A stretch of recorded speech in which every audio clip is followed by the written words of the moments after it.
வணக்கங்க. ஸ்ரீ கிருஷ்ணா ஜோதி நிலையத்திலிருந்து ஈரோடு ஜோதிடர் முனியாண்டி. நம்ம தினம் ஒரு 11 ஜாதகம் அப்படிங்கிற கணக்குல பார்த்துட்டு இருக்கோம். இப்ப நம்ம பார்க்கக்கூடியது 9வது ஜாதகம். அதாவது 3/11/1998ஆம் ஆண்டு பிறந்த ஜாதகத்தோட பலன்கள பார்க்கலாம். இன்னையோட நீங்க 27 வயச பூர்த்தி பண்றீங்க. சரிங்களா? நீங்க பிறந்தது செவ்வாய்க்கிழமை வளர்பிற சதுர்தசி திதியில நீங்க பிறந்திருக்கீங்க. சரிங்களா? மேசராசி அசுவினி நட்சத்திரத்துல நீங்க பிறந்திருக்கீங்க அப்படிங்கிறதையும் எடுத்துக்கலாம்.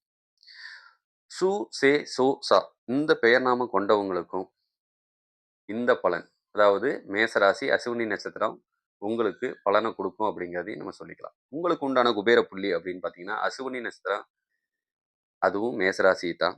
அதிர்ஷ்ட புள்ளி உத்தரட்டாதி மீன ராசியை சேர்ந்ததும் உங்களுக்கு அதிர்ஷ்டத்தை கொடுக்கக்கூடியதாம். அடுத்தது பார்த்தீங்கன்னா, உங்களுக்கு சந்திராசிரமம் அமையக்கூடியது விருச்சிக ராசிக்கு. மேசராசிக்கு விருச்சிக ராசி சந்திராசிரமமா அமையும் அப்படிங்கிறதையும் எடுத்துக்கலாம். நீங்க பிறக்கும்போது கேதுவோட தசாபுத்தியில பிறந்திருப்பீங்க. அடுத்தது வந்தது 20 வருஷம் சுக்கிர திசையும், அடுத்தது சூரிய திசை ஒரு 6 வருஷமும் இப்போதைக்கு நீங்க அனுபவிச்சுட்டுருக்கலாம். சில பேர் சந்திர திசைக்கு போகக்கூடிய அமைப்பையும் இது ஏற்படுத்தும். இந்த சந்திர திசை இப்போ ஓடிட்டு இருக்கு அப்படின்னு சொன்னா, அது அசுவினி நட்சத்திரங்கிறதுனால கேதுவோட சாரம். இந்த கேது 10 வருஷம் தொடர்ந்து தசாபுத்தி நடத்துவார். அப்பனா கேது ஓடுறாரு அப்படின்னு சொன்னா, கிட்டத்தட்ட ராகு கேது தோஷம் இருக்கவங்க முழுசா பாதிக்கப்படுவாங்க. அது மட்டும் இல்லாம தனுசு ராசி 8ஆம் அதிபதியா சந்திரன் செயல்படுறதுனால அவங்களும் பாதிக்கப்படுவாங்க. சில சமயம் கும்பராசிக்காரங்க 6ஆம் அதிபதியா செயல்படுறதுனாலையும் கடன், நோய், வம்பு வழக்கு பிரச்சனையிலையோ, அடுத்தது 8ஆம் அதிபதியா சேர்றதுனால ஊரை விட்டு, தேசம் விட்டு வெளியே போகக்கூடிய அமைப்போ, வீட்டுல ஒரு மரணம் ஏற்படக்கூடிய அமைப்போ இதெல்லாம் ஏற்படுத்துவாங்க. சில சமயம் கேது ஓடும்போது வீட்டுல ஒரு முடவனை வச்சிருக்கும். சில வீட்டுல பார்த்தீங்கன்னா, கை, கால் விளங்காம யாரோ ஒருத்தங்க இருக்க வேண்டிய சூழ்நிலை குடுக்கும்ல. அவங்க வீட்டுல கேது தசாபுத்தி நடத்துறாருன்னு தான் அர்த்தம். அத என்ன பண்ணாலும் சரி பண்ண முடியாத அந்த 10 வருஷ காலம் தான் அப்படிங்கிறது தான் கணக்கு. சரிங்களா? இப்ப ராகு தோஷம் இருக்கக்கூடிய லக்கணங்கள் என்னன்னு பார்த்தா, கடக லக்னம், சிம்ம லக்னமும், மகர லக்னம், கும்ப லக்னமும் இவங்க இயற்கையிலேயே பாதிக்கப்பட்டுருவாங்க. ஏன்னா, அந்த தசாபுத்தி பாதிப்ப குடுக்கும் அப்படிங்கிற காரணத்தினால. கொஞ்சம் கவனமா இருக்கிறது சிறப்பு. சரிங்களா?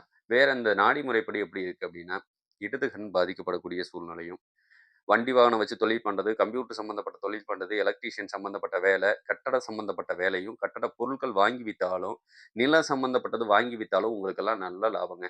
இதெல்லாம் உங்களுக்கு லாபம் தரக்கூடிய தொழில்கள தான் நான் சொல்லிட்டு இருக்கேன். அதனால இதெல்லாம் உங்களுக்கு லாபத்த குடுக்கும். இதயம் சம்மந்தப்பட்ட பிரச்சனையும் கொஞ்சம் அனுபவிப்பீங்க. சகோதரனால பிரயோஜனம் இருக்காது அப்படிங்கிறதையும் புரிஞ்சுக்கணும். தந்தையாலயும் பிரயோஜனம் இல்ல, இல்லைன்னா தந்தை இல்ல, இல்லைன்னா தந்தைய விட்டு தள்ளி போய் இருக்கணும். அதுவும் லாபத்த குடுக்கும். மனைவி நல்ல அதிகாரத்துக்கு சொந்தக்காரி, தலக்கணம் முடிச்சவ. அவ சொல்றதுக்கெல்லாம் நம்ம ஆமா சாமி கொட்டிட்டு இருந்தா குடும்பம் நிம்மதியா போகும் அப்படிங்கிறதையும். ஆனா பொண்டாட்டி ரொம்ப நல்லவங்க தான். ஆனா நீங்க நல்லவர் இல்ல. உங்கள விட வயசுல மூத்த பெண்களோட சகவாசம் ஏற்படும். அதனால கொஞ்சம் கவனமா இருங்க பழக்கவழக்கத்துல. பொண்டாட்டிய வெட்டியே குடுக்க மாட்டோம். அது பிரச்சனை கிடையாது. சில சமயம் நீங்க எடுக்கிற முடிவு உங்களுக்கே பாதகமா அமையும் அப்படிங்கிறதையும் நீங்க புரிஞ்சுக்கணும். நீங்க நல்ல புத்திசாலி தான். அதுல எல்லாம் மாற்றம் இல்ல.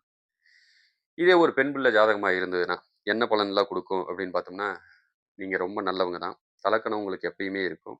கண்ணுல இடது கண் பாதிக்கப்படும். சாரி வலது கண் பாதிக்கப்படும். தலக்குழந்த பையனால உங்களுக்கு பிரயோஜனம் இல்ல.